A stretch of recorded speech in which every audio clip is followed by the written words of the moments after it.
Good afternoon, I'm Vashan Brown with the Midday News. A special welcome if you're watching on onespotmedia.com.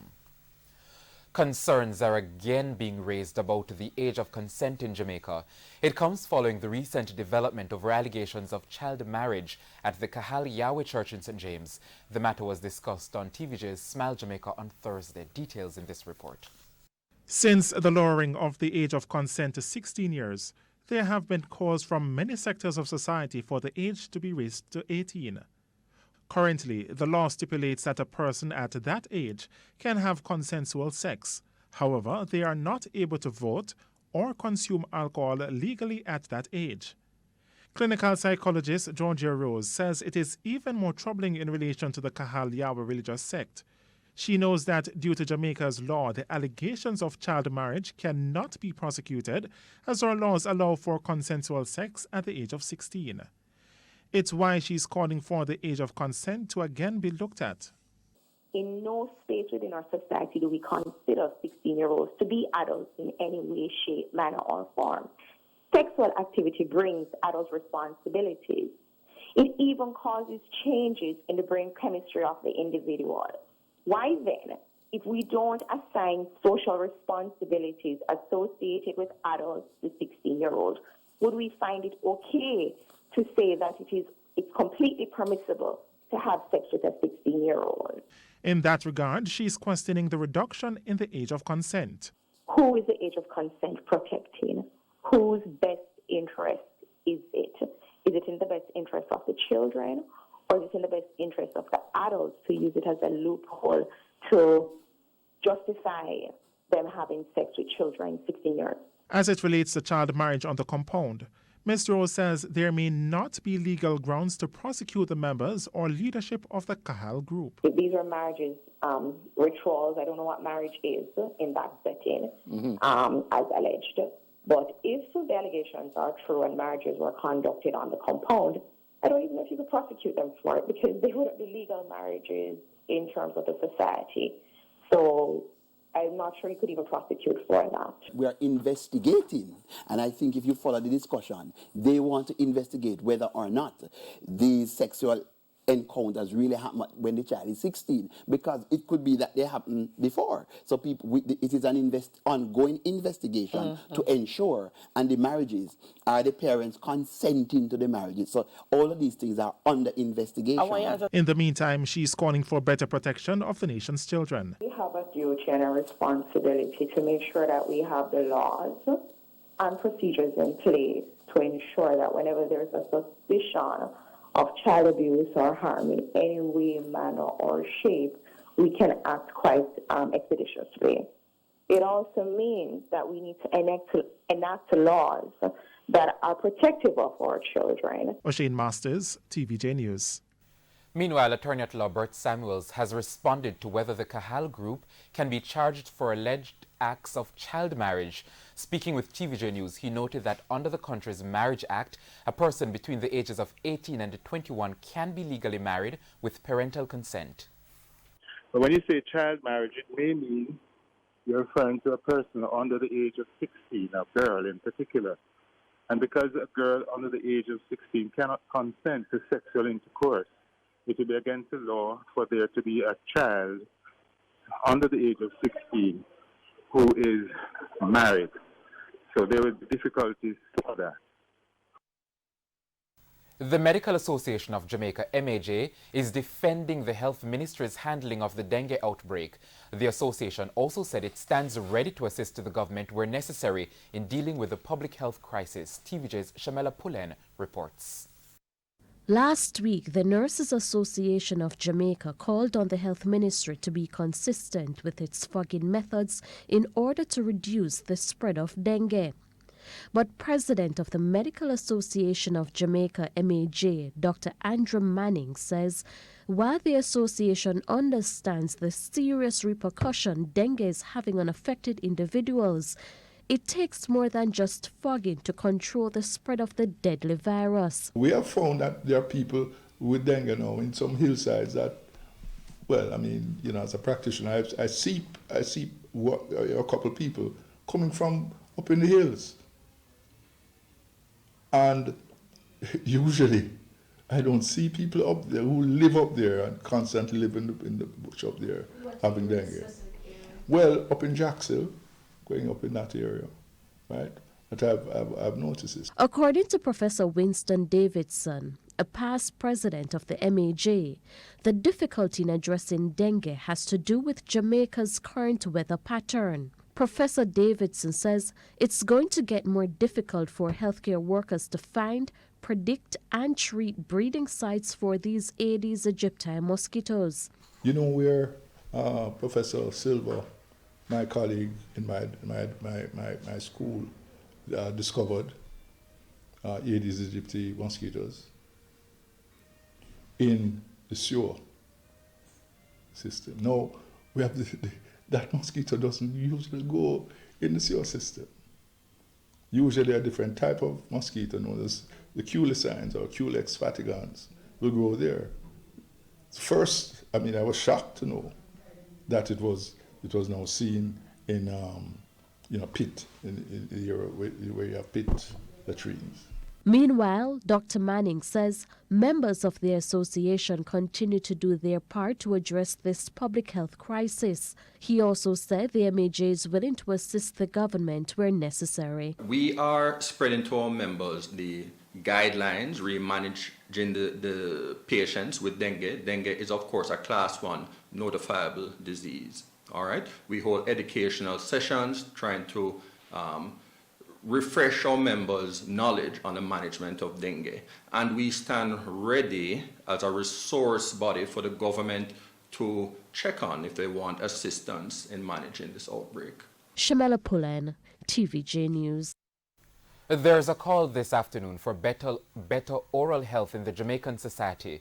The health minister made the call at a handover of a dental bus in Hanover recently. TVJ's Prince Moore has more.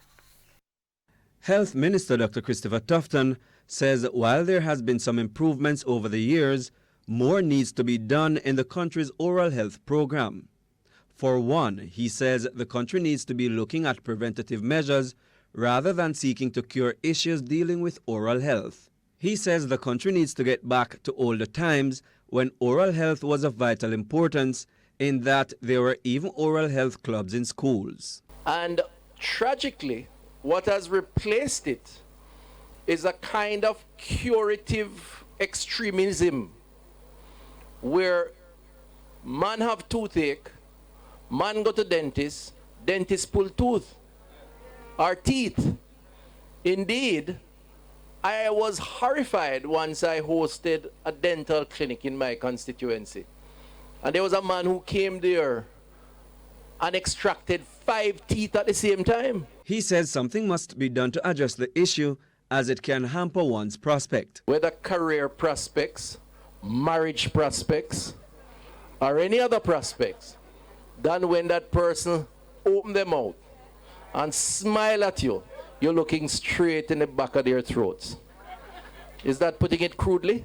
Dr. Tufton says steps will be taken to make the general public more aware about oral health, like other illnesses in the public health system. It is too much the exception as opposed to the rule.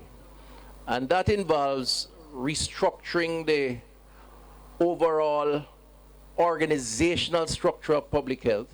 Dr. McKenzie knows we're talking about that in terms of where we position people, how we employ people, what are the ratios of citizens to professionals that are required, setting up more health facilities, etc. And that is a work in progress that's taking place, plus adding programs like the dental sealant program that is now starting in our school system. Prince Moore, TVJ News. And it's now time for a break, but stay with us. More stories right after these messages.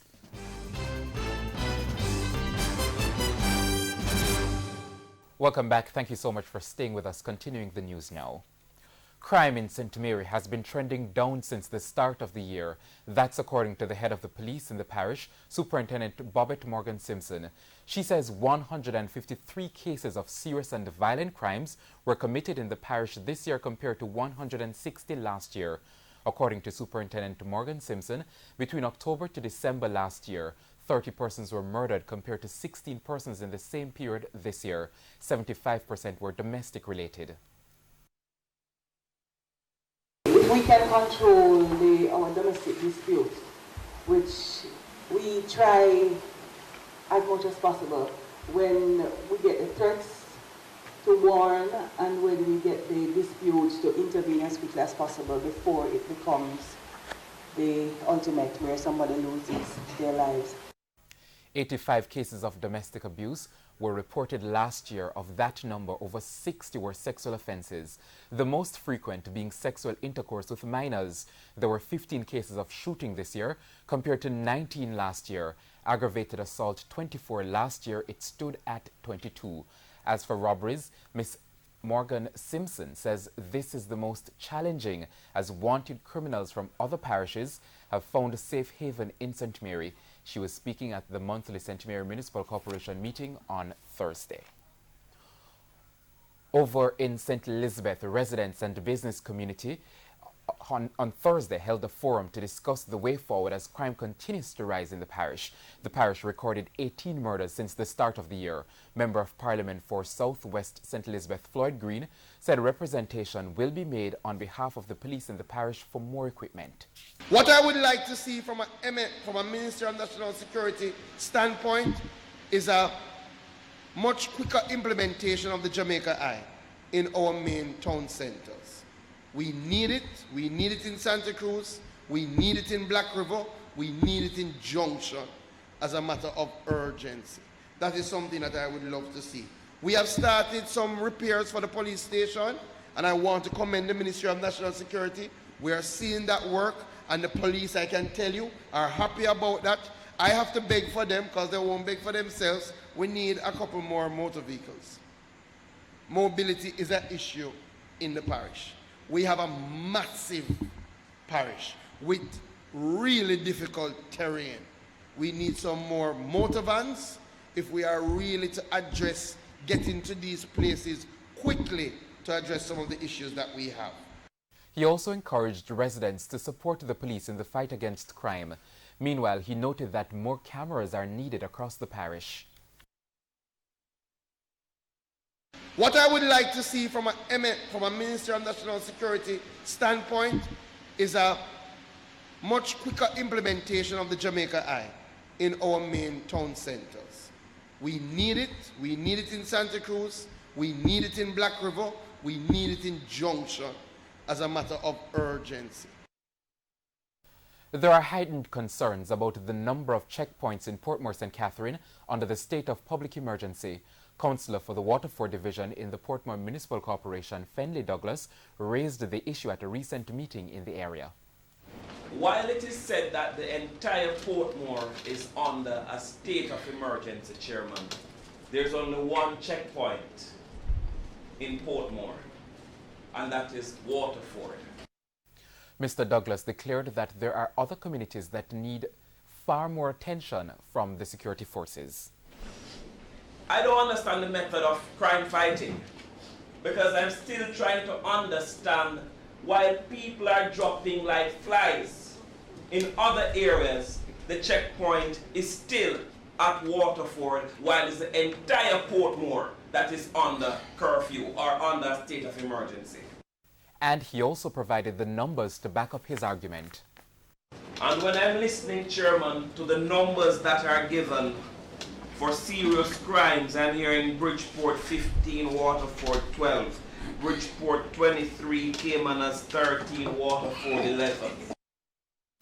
2 teachers and 2 male students from the Robert Lightburn High School in St. Thomas will be heading back to court on December 18 over the alleged beating of the boys. The incident started after a Heroes Day function at the school in October.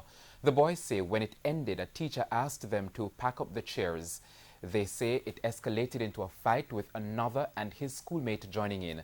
The Dean of Discipline reportedly suspended the boys and told them to return at a later date with their parents for a meeting with the principal to resolve the matter. However, by the time they left school and got to Seaforth, they say they were intercepted by the teachers and a gang of other men who allegedly used weapons to beat them. Despite the school board's efforts to resolve the matter, it's now reached the courts. And it's now time for sports. The Reggae Boys will be of Gold Cup in the other group game on the day. Antigua will host Aruba. Jamaica will close out their campaign on November 18 against Ghana at the Montego Bay Sports Complex. And that's the Midday News. I'm Vashon Brown. Join us at 7 for Primetime News Package. On behalf of the news, sports and production teams, have a good afternoon and have a wonderful weekend.